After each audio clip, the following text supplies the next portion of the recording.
Yeah. So Ryan and Joy, like at 8 o'clock, I'll have a school bell actually. So when I ring the school bell, you'll go like this.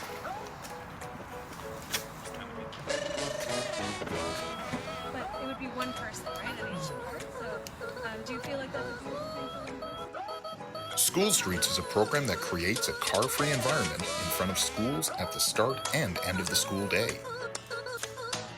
Programs restrict vehicular traffic for 15 to 90 minutes to create a safer, cleaner street for active transportation. It prioritizes safe walking conditions for children, their caregivers, and teachers.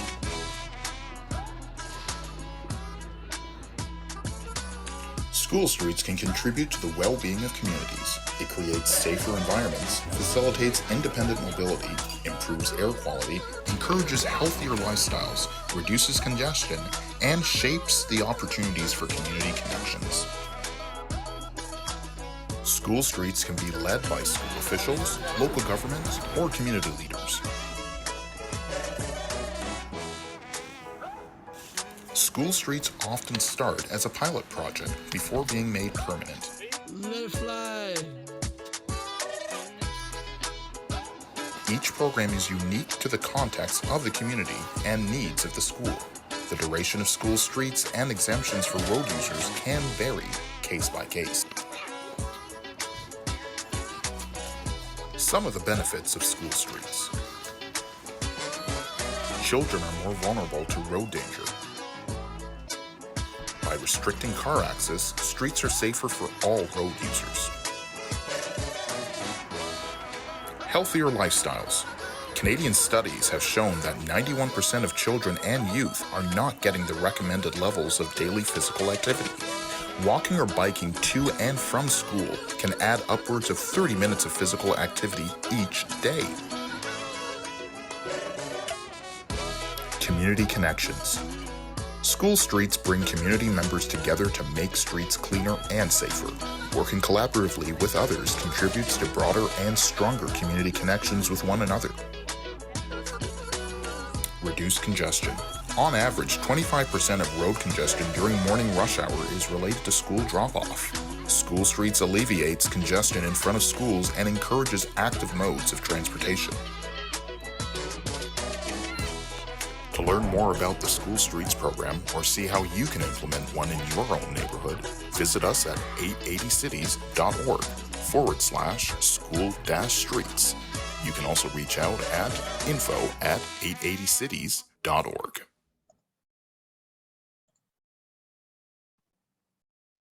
Hello, everyone. Welcome to the Piloting School Streets webinar brought to you by 880 Cities and Green Communities Canada. My name is Jia. I am a project manager at 880 Cities, and I will be your host for this webinar. We are absolutely delighted to speak about piloting school streets with you today. Let me start with the land acknowledgement. The land I'm speaking from is the traditional lands of the Mississaugas of the Credit, the Anishinaabe, the Chippewa, the Haudenosaunee, and the Wendat peoples, and is now home to many diverse First Nations, Inuit, and Métis peoples. This territory was the subject of Dish with One Spoon Wampum Bell Covenant, but it is now the site of many broken treaties and covenants. We remind ourselves to respect and nurture our relationship with this land, as well as to its Indigenous peoples, past, present, and future. I am a settler, I am learning, and I stand in solidarity with the Indigenous peoples of Canada. Thank you. To go over a few housekeeping things, this session is being recorded. There will be a Q&A session at the end, so please use the Q&A window to ask your questions. To speak about piloting school streets today, I am joined by Isuda Niruman from Green Communities Canada, Rina Mistry from the York Region and York Catholic District School Board, Calway Johnson from the City of Hamilton, Laura Zeglin from the City of Mississauga. I see that people can't hear what I'm saying, but I will be louder. Roger Healy from Kingston Coalition for Active Transportation, and Laura Smith from Queen's University, and Amanda from 880 Cities, who will moderate the Q&A session.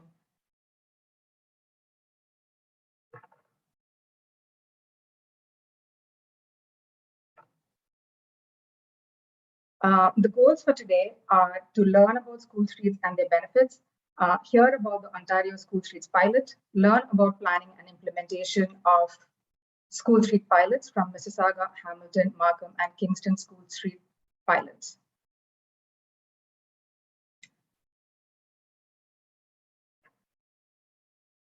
I'm just going to check something.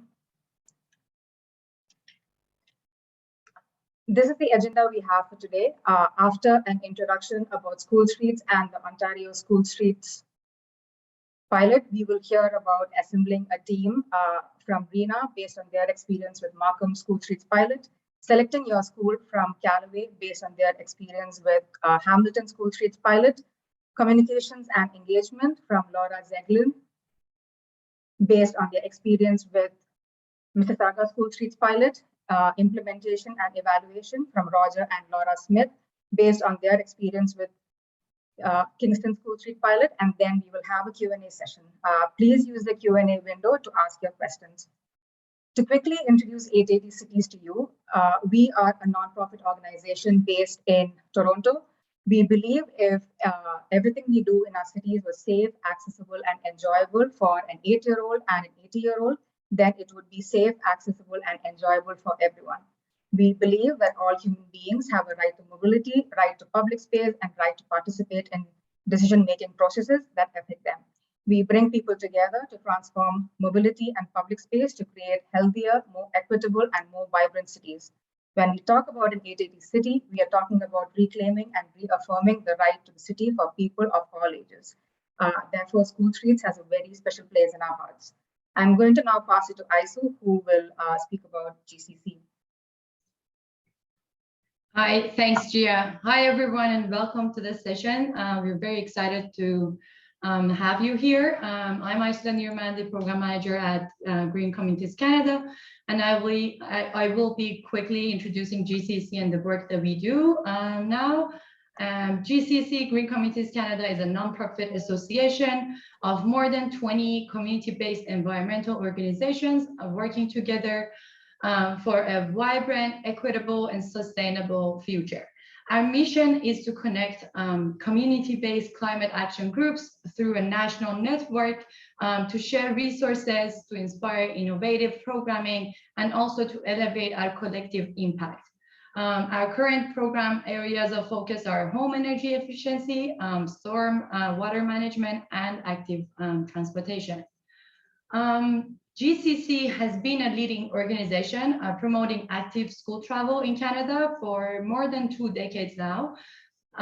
We do this through research, advocacy, training, educational resources, events, partnerships, and also on-the-ground programming. Since 2017, we have delivered the Ontario Active School Travel Program, a provincial framework for increasing active transportation for school journeys. This program is supported by funding from Government of Ontario with the goal of helping and preparing elementary students for learning, ensuring safer school zones, and also to improve student transportation services. To date, Ontario Active School Travel Fund has invested around $2.4 million to support 48 local active school travel projects, benefiting over 50 communities and 1,600 elementary schools. That includes the 3 communities who are represented here today as well, Hamilton, Markham, and Mississauga, who are utilizing the OST funding to implement a school street pilot.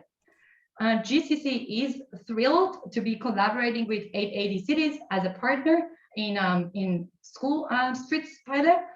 In November 2019, we partnered on a webinar about school streets to share best practices from Europe, and also to introduce and talk about the initial pop-up testing by 880 Cities here in Canada. There was a huge amount of interest in that webinar, and since then, we were more eager, GCC and 880 Cities, to look for options, opportunities, to move forward with testing school streets on a bigger scale and at more locations. The Ontario Active School Fund, Active School Travel Fund, has presented this opportunity to actually do this work in direct partnership with municipalities and school boards. Now I will pass it to Gia again to give you more information about school streets and Ontario School Street Pilot and to get you to the fun part. Enjoy. Thank you.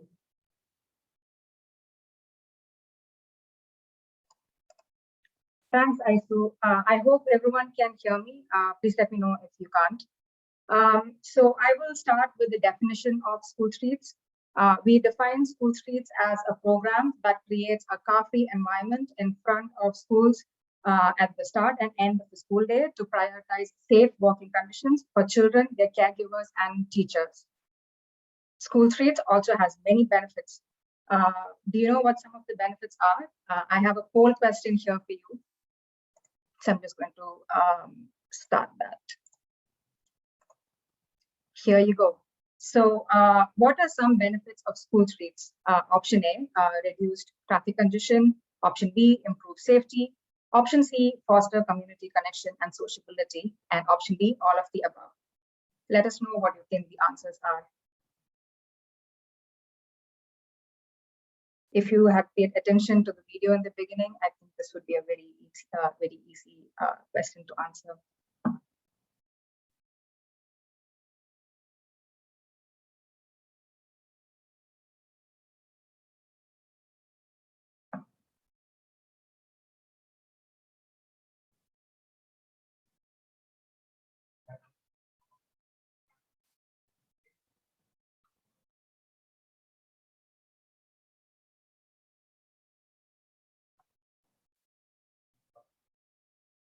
And we have an answer, so I'm going to share.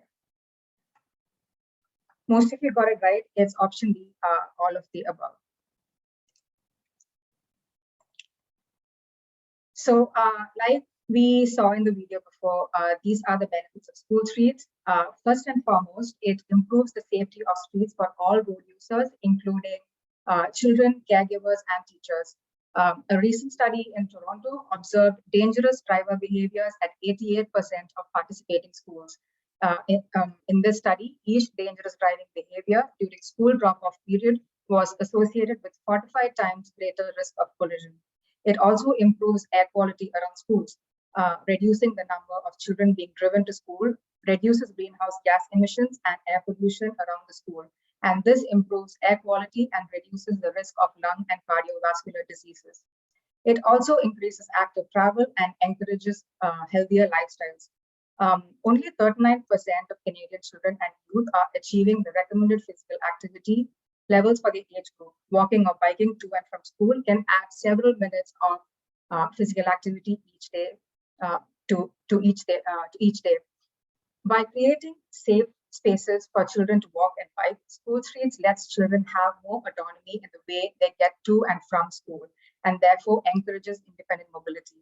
It also fosters community connections and sociability by bringing community members together to make streets cleaner and safer. It also helps reduce traffic congestion in front of schools.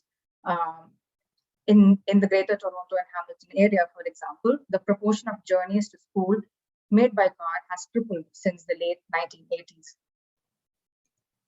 To tell you a little bit about the history of school streets originated in Bolzano, Italy in the early 1990s. School communities there were struggling to manage traffic during peak pickup and drop-off hours, and they called for a solution.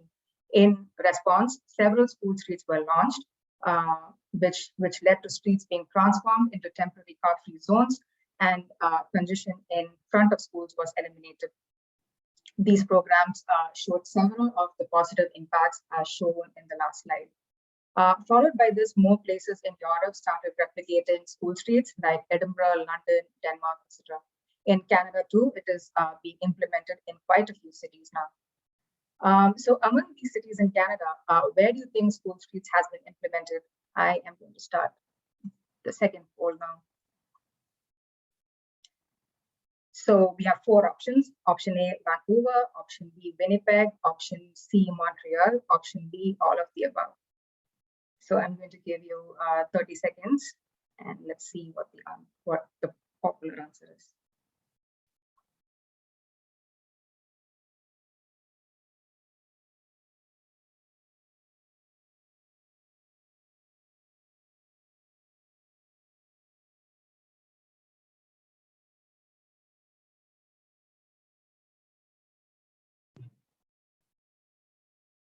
Awesome. I'm going to end the poll and share the results. So most of you got it right. It is option B, all of the above. So I'm going to stop sharing. Oh, I don't think I shared the results.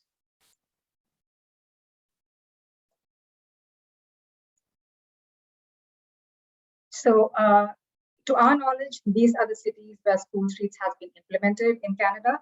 If you missed your, if we missed your city, please let us know in the chat. Zooming in on Ontario, we are currently implementing the Ontario School Streets pilot. This project is an initiative that will test the implementation of school street programs in 3 Ontario communities, Hamilton, Markham, and Mississauga during the 2021-22 school year. When these are implemented, the map I showed before is going to look more crowded. The overall goals of the project are to facilitate and encourage safe, active, and sustainable school travel, test and measure the implementation of pilot school streets programs in Markham, Hamilton, and Mississauga, develop how-to toolkits for implementing school streets programs in Ontario settings, share knowledge and good practices to build a broader movement for school streets implementation, which is why we are here today. We do this by co-designing, testing, measuring, and then sharing the results. We co-design the pilot projects with the 3 communities, taking in the goals, challenges, and constraints of each community. And after that, the cities test with the pilot, they measure during the pilot, and then we share the results with the public. This project is being delivered through a partnership between Green Communities Canada and ADT Cities with funding from the Ontario Active School Travel Program, which is a program of GCC to create a culture of active school travel. For this project, GCC is the funder and provides the link to the broader active school travel initiatives. ADT Cities is the technical support lead of the project, and we provide training, technical support, tools, and resources to city teams. We will monitor the project through ongoing check-ins and will also analyze data and share findings of the pilots. The third column shows you the 3 communities we are working with. They are Hamilton, Markham, and Mississauga. They will oversee the on-the-ground implementation of school street pilots, coordinate engagement, and do the implementation and data collection. Kingston Coalition for Active Transportation, who's currently implementing their own school street pilot, is another partner on this project. They support by sharing their knowledge and findings from their pilot with the 3 teams. Right now, all the teams are in planning mode in preparation of launching their pilots in spring 2022. This includes conducting scoping workshops, finalizing participating schools, community engagement, securing permits, planning operations, and recruiting and training volunteers. Come spring, and we will have more of what you see in this photo in Ontario. With that, I hand it over to Rina from the York Region District School Board, who will talk to you about assembling a team for school streets. Over to you, Rina. Hi, everyone. Thank you, Gia. Today, I will be highlighting some important points of consideration when assembling a team, particularly things that have worked for us from a school board perspective. A large part of our success of delivering the Markham School Streets project is on the team we've assembled, which is a strategic partnership between the school board, City of Markham, Markham Cycling and Pedestrian Advisory Committee, York Region, and the Toronto Centre of Active Transportation. The benefits that accrue from strategic partnerships assist with all aspects of the project, from planning, implementation to long-term growth and sustainability. Each partner brings different strengths and tools that has allowed us to easily navigate through the many opportunities and challenges that arise from planning and implementing a school streets project. For example, having the school board as a partner helps us to work more closely with internal departments, securing necessary approvals, including communication and research related. And at the school level, it has allowed us to work more closely with admin, staff, and parents, who are a key link to motivating students and families to participate and lead behavior change.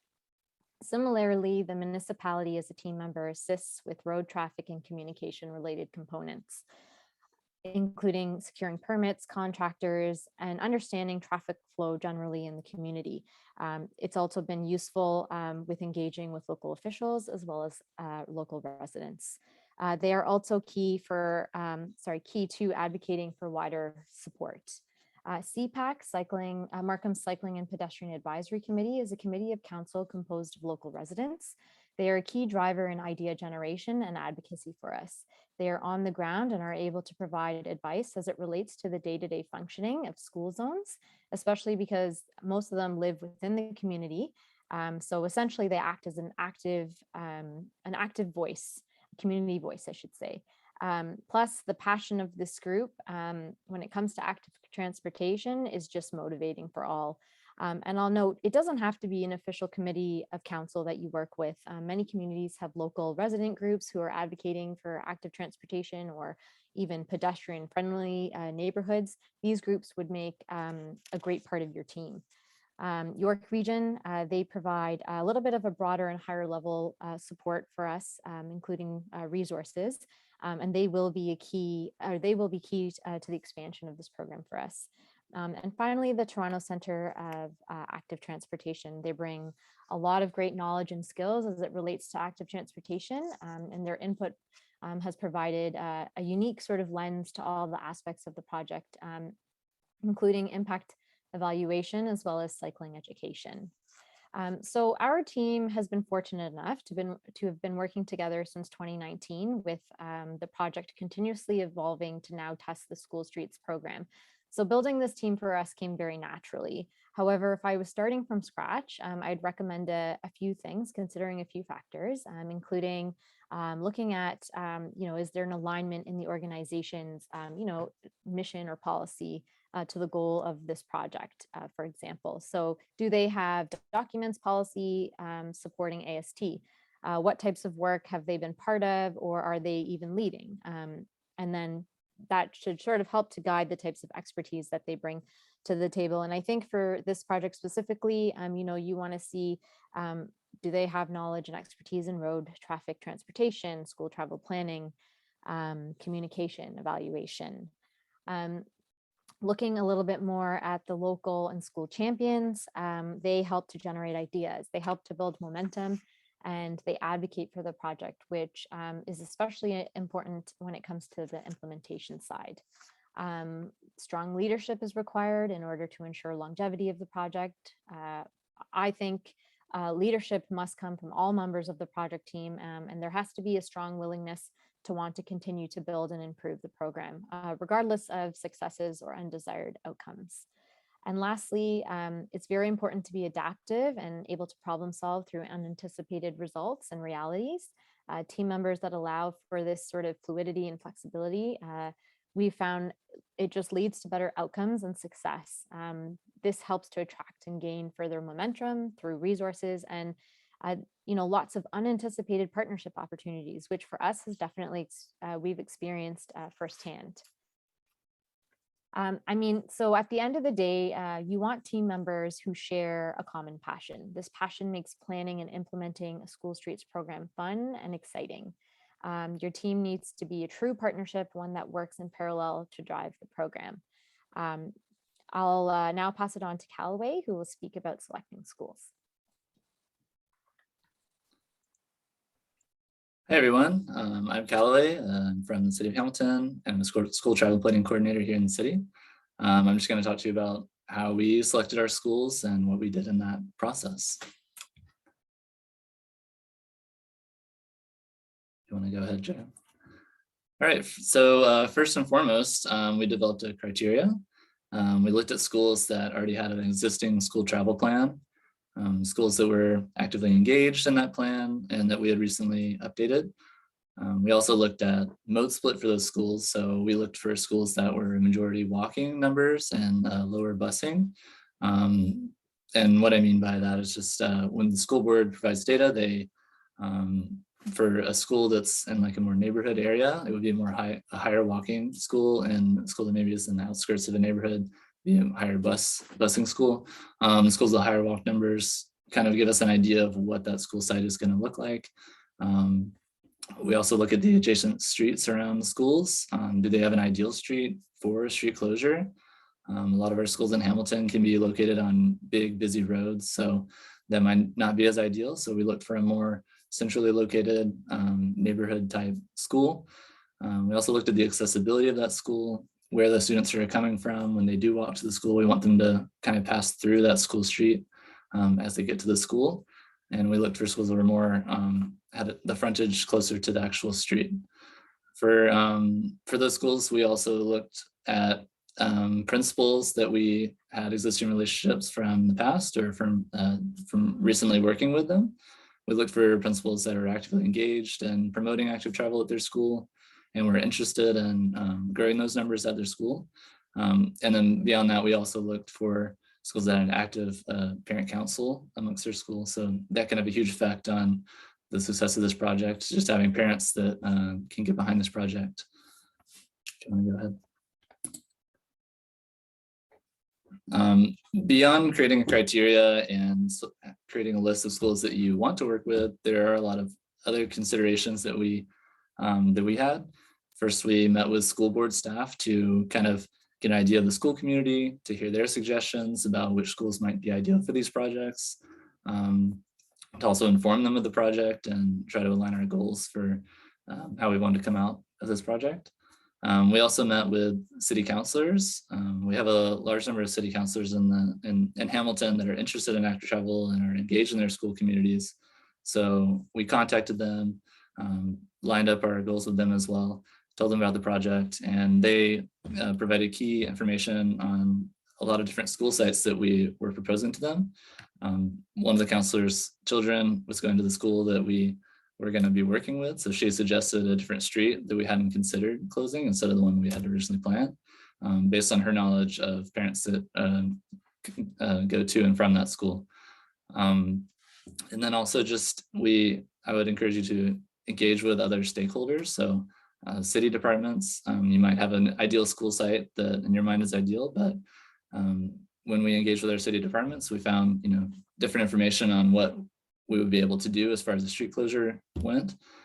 We also needed to look at HSR routes, the local city bus routes to make sure that we wouldn't be blocking any city buses, and as well as considering school bus drop-offs.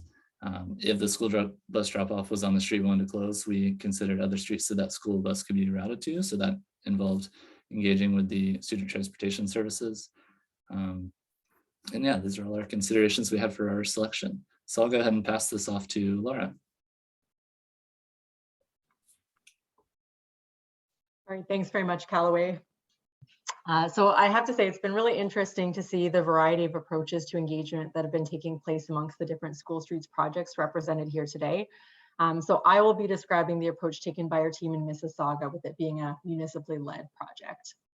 So if you're familiar with the school travel planning model from Green Communities Canada, our approach to engagement is similar in that we have multiple committees with a central person acting as a liaison between all those committees. And in my diagram, the gray bubbles are not actually committees, but general groupings of stakeholders with whom we also need to engage. So once the framework for the project had been laid out and approved by our project advisory group, so that was our starting point, and we were reasonably secure in the knowledge that our approach was in alignment with city policies and not in conflict with any other city projects. So that came from consultations with our municipal steering committee. We approached the ward councillors for our preferred schools, and then the schools themselves, and finally the trustees. So someone had mentioned the trustees being a potentially useful ally as well. And then once schools were on board to participate, I presented at their staff meetings and also at their school council meetings to kind of get the word out early. And then next, we assembled local project planning teams to plan for how the pilot should be implemented in each school community. So we're actually working with 2 separate school communities in our pilot. So members of those local project planning teams included school staff, parents, local residents, local business improvement associations, and local community-based organizations, to name a few. We chose to convene local project planning teams at each of our sites because we consider the community input piece to be foundational to the planning for our school streets. It was also in line with our equity goals for the project. And given the timing of this project being in COVID times, all of our engagement to date has been virtual, but this has actually worked out well for us in terms of large numbers of people being able to attend the meetings. So my kind of general high-level advice around engagement for a local project planning team is as follows.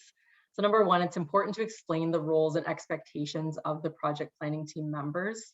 And we made it explicit that they were expected to attend all meetings. It wasn't just kind of show up when you are able, or to send a delegate, and to complete follow-up tasks as they came up, because we really need these members to be engaged, and they're an important part of the project. Also importantly, you must clearly define the scope of the project, i.e. what can and can't be done, so that the feedback and ideas that you get have a reasonable chance of being implemented and those who are involved feel heard. If you leave the scope too open from the start, people might think that you're kind of ignoring their ideas. So defining the scope at the beginning is really helpful and important. And in terms of how to be, giving participants the chance to feel valued and to feel heard is key to maintaining their involvement over time.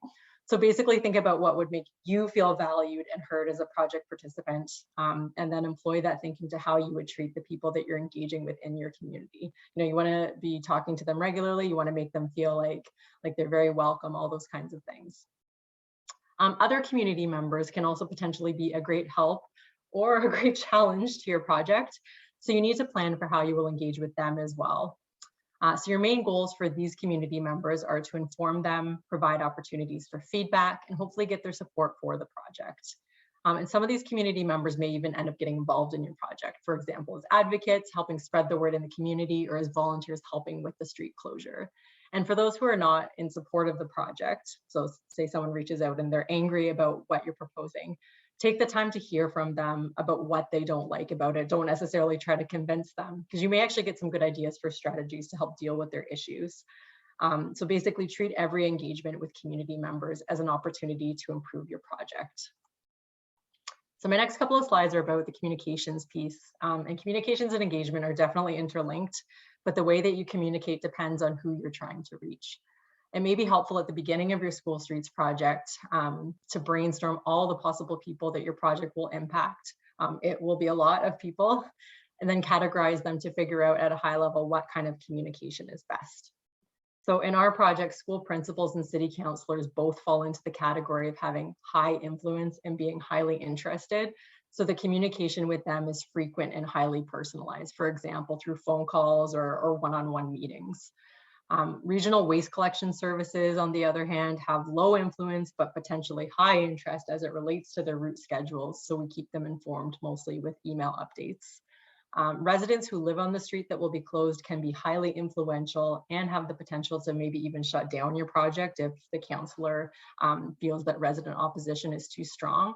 But their interest may actually start off low in the beginning. So they're considered part of the group to be managed closely.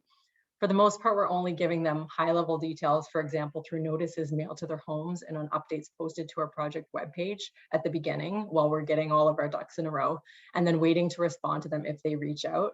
And if and when they reach out to express interest in the project for or against, they will move into the category of keep satisfied, and communications will evolve accordingly. So on that last note, it's also important to remember that people's opinions on your project can definitely change. So always be working to maintain their support by maintaining positive relationships with them throughout your project. So in terms of communications to the general public, and this would include the residents on the local street, you want to use a wide variety of tactics, including support from your local community members to share the project by word of mouth. In Mississauga, we've got a project webpage. We're sending out letters to residents who live within the closure area. So one went out in January, another one is going to go out in advance of a community meeting that we're having. We're developing a social media campaign. We're having community pop-ups to advertise the event, and we're putting signage up in place leading up to the event. So our main purpose of these tactics is really to inform the local community, with a secondary purpose being to engage them to provide feedback or maybe to volunteer. So you want to think about what you're trying to achieve with your communications. Do you want to inform? Do you want to excite? Do you want to engage? This will help guide which tactics and which messaging that you use. And finally, how much time you need depends on the scope of your project, and also whether anything similar has been done where you are. So the more you want to do with the project, for example, if you want to plan for activities on the street like we are versus leaving the street empty as some other pilots are doing, and the more novel your project for your context, the more time that you will need to engage around the planning. So in Mississauga, this is the first time that we've done something like this. So we spent the first half year of our project mostly just reaching out to internal stakeholders and getting their input and support. So you want to give yourself lots of lead time. For context, we held our first meetings of the local project planning teams 3 months out from the project start. So we've just completed our second round of those meetings because we're going to be launching in May. But we actually began convening much earlier, about 5 to 6 months out, beginning with promoting the idea to the school staff and school councils. So if your engagement efforts are mostly to inform, you may not need as much time. And even if you don't think you need much time for your planning, reaching out earlier is still generally best.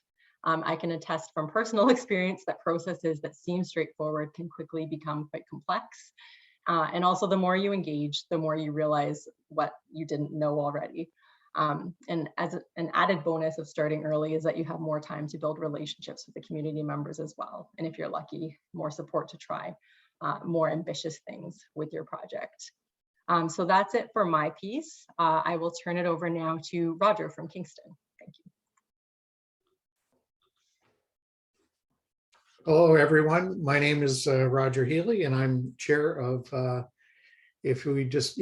chair of Kingston Coalition for Active Transportation. We're a research and advocacy group that started in 2008 and as a coalition of representatives from KFL&A Public Health Unit, the City of Kingston, and Queen's University. And these are all local organizations that had interest in promoting active transportation. Since its inception, KCAT has made critical contributions to advancing AT in Kingston, including hosting conferences, commenting on countless road and bridge projects, and serving on the city's technical advisory group for the Active Transportation Master Plan in 2017. In 2019, KCAT became a registered not-for-profit operating on the generosity of a group of committed volunteers.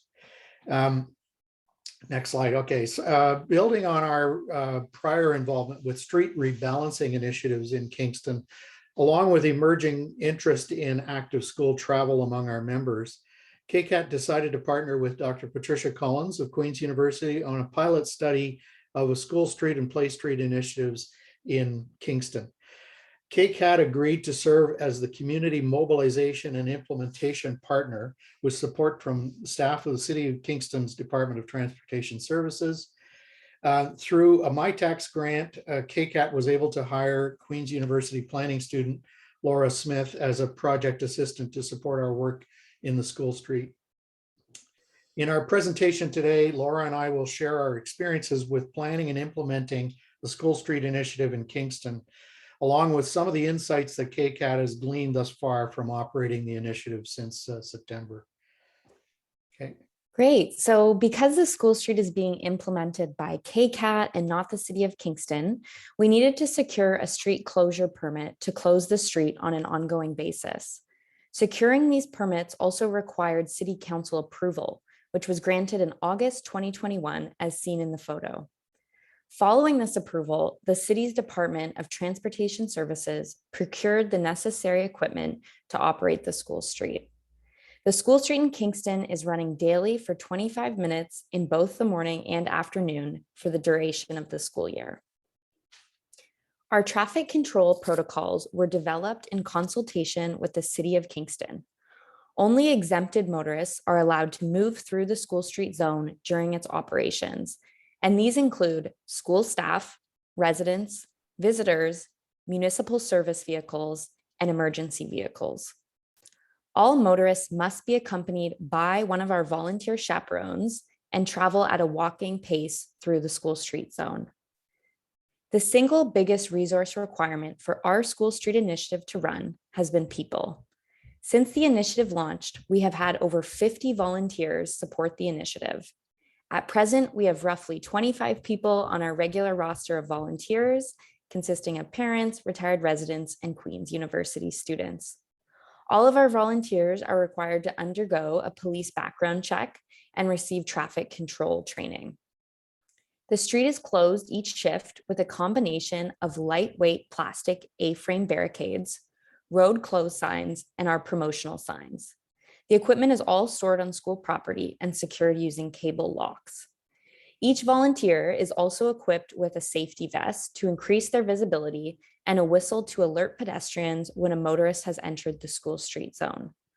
All residents who live within the zone, as well as school staff, have been issued a bright green rear view mirror tag to make it easier for our volunteers to identify the exempted motorists when they approach the barricades. To date, next slide. To date, KCAT has gathered various sources of data to understand how the school street is working. For instance, we have encouraged all of our volunteers to share by email what they've been observing, both positive and negative. In terms of positive feedback from volunteers, various themes have emerged. Generally, our volunteers have felt that their presence is welcomed and appreciated. They have received supportive comments from the parents. They have noted that motorists have generally been courteous, and perhaps most importantly, they've been seeing greater confidence in children's independent mobility.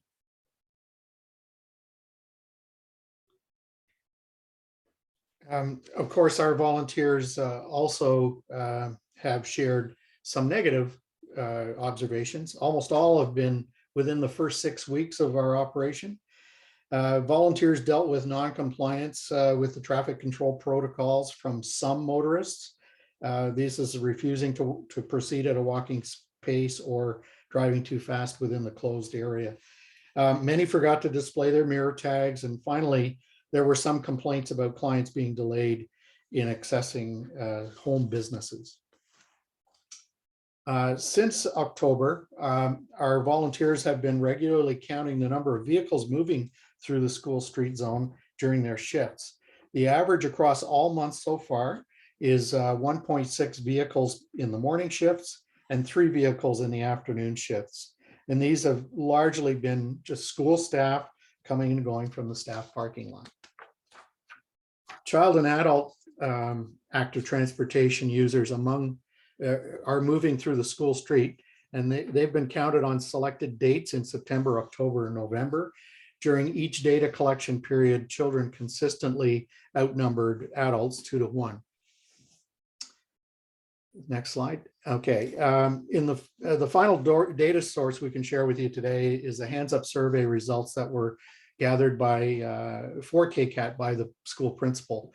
To date, the principal has administered 2 rounds of surveys, one in the first week of October and the second in mid-February.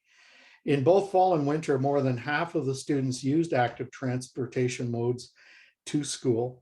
Though this did decline naturally in the winter, mostly the bike riders.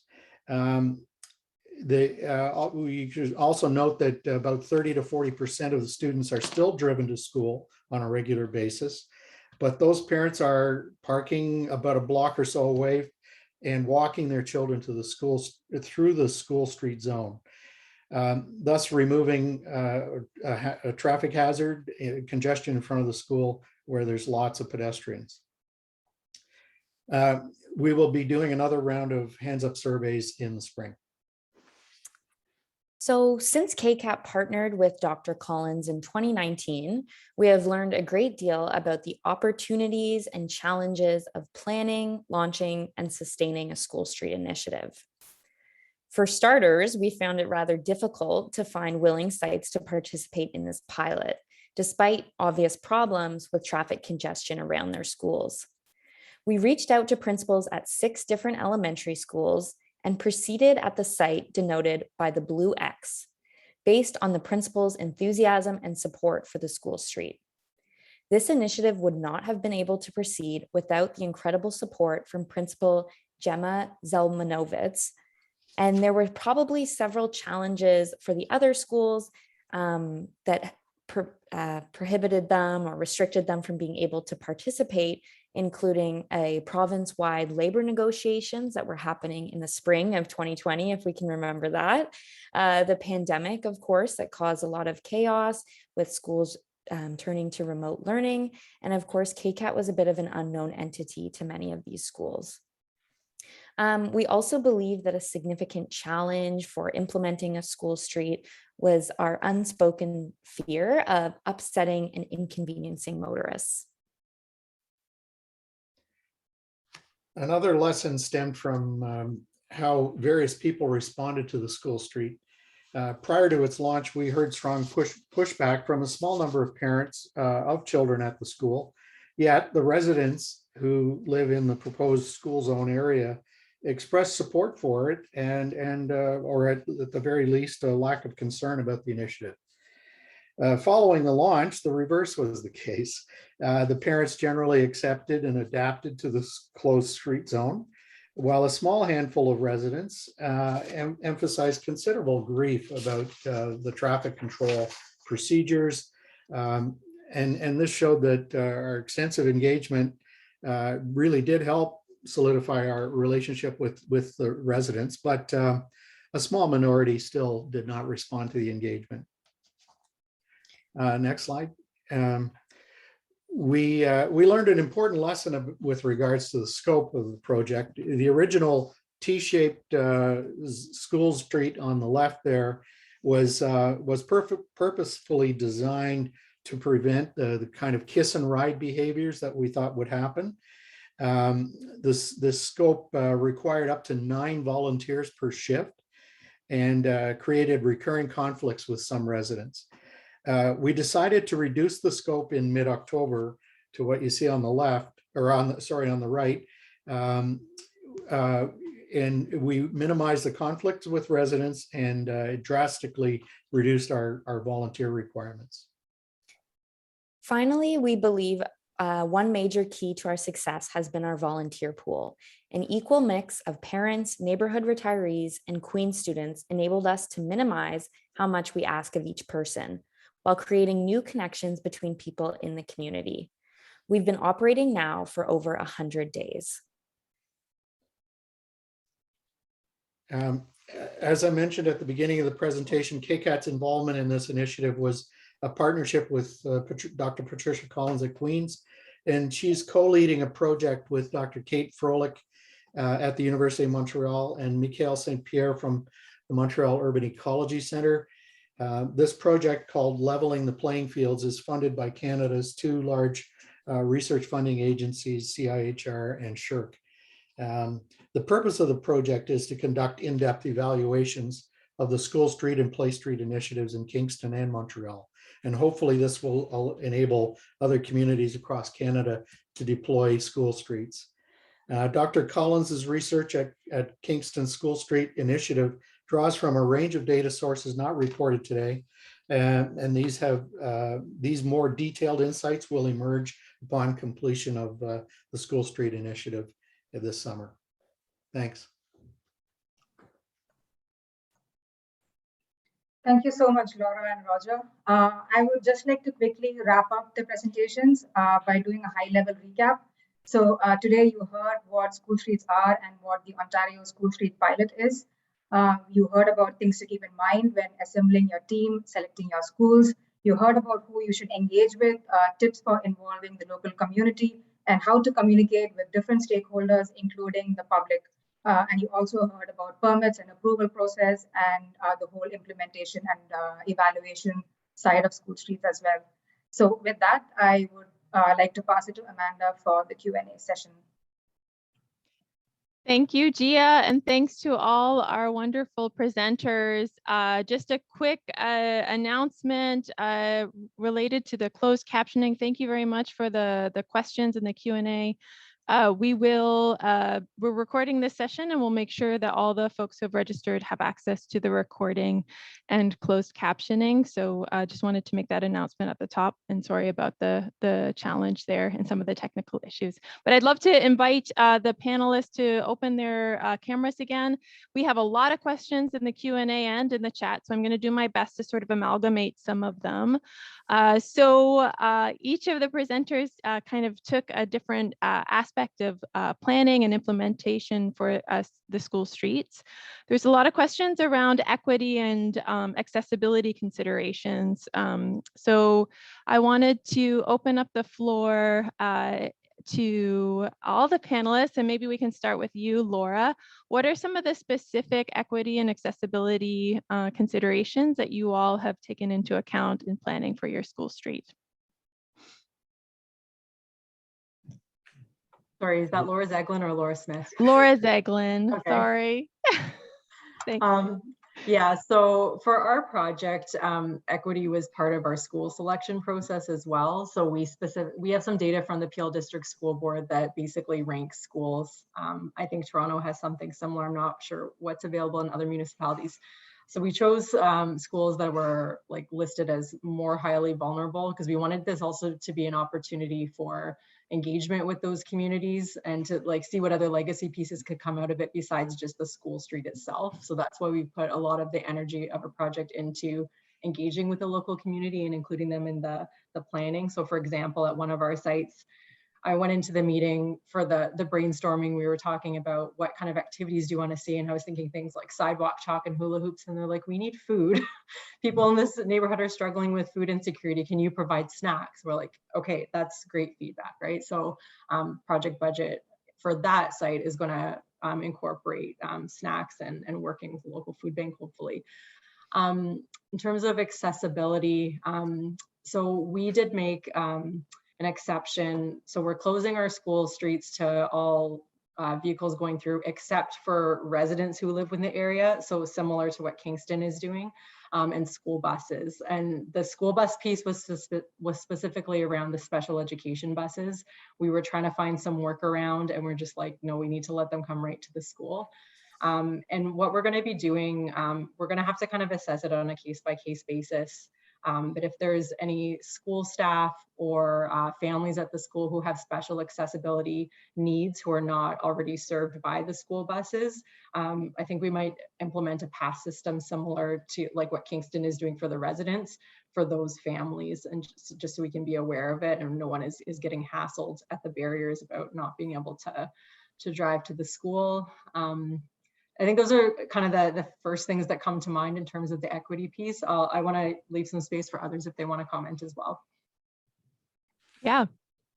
Would anyone else like to jump in? Laura, go ahead. Yeah, I can jump in that in Kingston, we did specifically design the scope of the school street to not block the 2 accessibility parking spots that are right near the school. So anyone who is requiring access to those accessibility spots can still access them, as well as just being really open and providing our contact information to parents. So if there's any reason that people still need to access the school street zone, we are able to provide them exemptions. So we know parents who have had broken legs or other injuries that have had to have some exemptions made. So just being really flexible to that, as well as being aware that, of course, you know, the impact of road fatalities and injuries is not equal amongst people. So just keeping that in mind in our planning and being really cognizant of that in our engagement process. And yeah. Thanks, Laura. Rena or Callaway, do you want to jump in from Markham and Hamilton? Yeah, go ahead. Sure, I can jump in. So ours is, because we've been working with the school for a couple of years, as I mentioned, our project's building on an existing pilot that we've been working on. We've already put a program in at the school called Walking Wednesdays, where we actually shut the kids and ride once a week. So we've had more than a year to see if there's been any feedback in the sense with that program. And so if there are anyone who has sort of extra needs, then we've been able to accommodate. And similar for our school streets, we are sending out a letter a month and a half in advance. And so if there's any additional accommodation that's required, we'll be able to address those needs. And similar to Kingston and Mississauga, our accessibility loop will be open. So we do know our school has a couple buses and taxi vehicles that will need access. So we'll be letting those vehicles in. Thanks, Rena. Callaway? Yeah, I guess just to add on to what others have said is just considering like any special vehicles that would need to come to the school site. For our street closure, it's in front of the entrance, so we did have a few vehicles that needed to get through. So making sure you've left space and have the knowledge of which vehicles need to get through at which times, so that you can get them to the location they need for the student drop off or pickup is key. That's great. And there's quite a few questions, so I'm going to try to combine some of them. Another question related to how do folks see the relationship between school streets and other initiatives aimed at improving road safety and increasing active travel, especially around schools and in school zones, infrastructure improvements. So how do you see sort of school streets fitting into that broader piece? Anyone can jump in on that. Maybe Kingston first, since you all have implemented. Sure. Yeah. I'll start off. Kingston has already been working a lot on an active travel program with its schools. Safe routes to schools is what they're calling it, and so there's been a lot of work on crosswalks and things like that. There are crossing guards at quite a few schools. I think 29 or so in Kingston, and the school street was sort of an idea to sort of complement that, and again piloting it just in one location, and hoping that it could complement what's already been done at Kingston. So yeah, I'll also just add quickly, Roger, I think when comparing other active school travel programs like a walking school bus or remote drop off, there's a certain amount of participation you have to get from students and parents. And so the school street's kind of a really great alternative because it's a bit of an infrastructure project, but also, brings a programming aspect, and you don't need to have that big challenge of student recruitment to participate. Thanks, Laura. I will also say from 880 Cities and Green Communities Canada's perspective, I think we're really interested to see how using sort of this temporary opening of the street in the morning and the afternoon as a really short-term, like lighter, quicker, cheaper approach to increase active travel and improve school safety. We're really interested in sort of testing the implementation to see, how does this apply going forward in terms of the broader spectrum of creating more walkable, healthier, more equitable streets in our cities. So thanks for the question. We also have a few questions related to volunteers and communication. How are you able to, each of the city teams, how have you been able to sort of maintain really positive communication about the school street, maintain public engagement, and then also how to retain volunteers? I know this is a big question in our monthly meetup. So I'll send it to Roger and Laura Smith first from Kingston, and then ask the other teams to weigh in. Start it off, Laura. Yeah, okay. Well, we were lucky on our team. We had a diverse kind of group of people working as the implementers. So we were able to use our own connections to, as we said, get a really diverse pool of volunteers. And that's really helped as they have really different commitments. So, when some Queen students are on reading week, we have a lot of retirees in the community who can pick up those shifts. I think, Roger, what's the key? We're not even sure what the key to retaining them is, because we're so impressed by their turnout all the time. I think it's low commitment, and that's a big part of it. Yeah. The keeping the volunteers involved has been a key thing, and it's worked really well so far. And we are going to do some interviews with them. We haven't quite done it yet, but we do want to know, what specifically appeals to the volunteers about this project. But it's something to do with maybe the short commitments, short time commitments. But anyway, it's a key issue for sure. Yeah. We have 1 minute left, so I'm going to ask each of the teams to say 30 seconds of around communication and volunteers, insights that they would love to share with the broader group. I'll go to Rena first. So for Markham, we've recruited volunteers who are sort of existing to the school community, who are already there working in the Kiss and Ride. They're active parents who are, already sort of doing these things. And in terms of communication, we've added the school, so admin, parent, staff, to our working group. So they're being informed of all the decisions that we're making, and they're helping to inform those decisions as well. Laura Zeglin. I'll just say, so at the City of Mississauga, my role is as an active transportation coordinator specifically for school travel.